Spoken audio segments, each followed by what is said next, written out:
Assalamu alaikum warahmatullahi wabarakatuh. It's me Zahra. I am back with another video today, and this video is about a donut that I made on Friday. So here are the ingredients.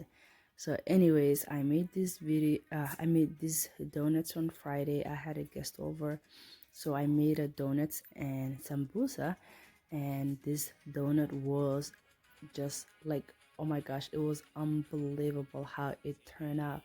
And I posted a reel on my Instagram, and when I woke up the following morning, I had like about 20 messages.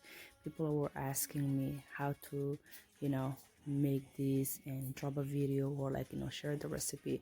So I decided to share the recipe. Here it is. And sorry, I'm gonna apologize.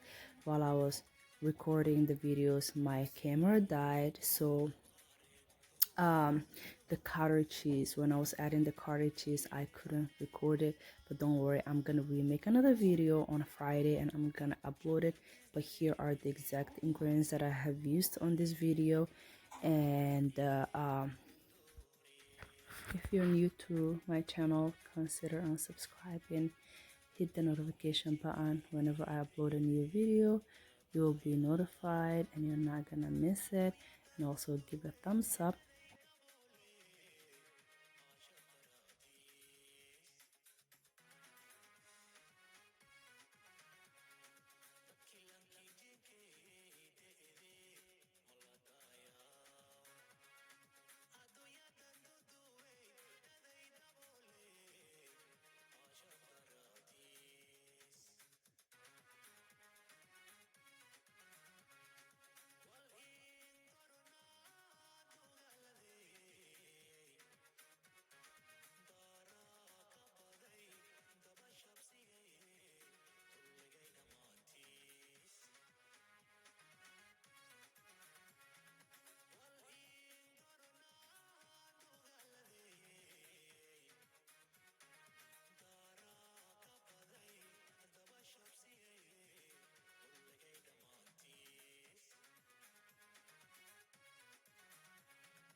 Anyways, I don't want to bore you guys with too much talk. Just keep on watching the whole video. And if you're new to my channel, consider on subscribing.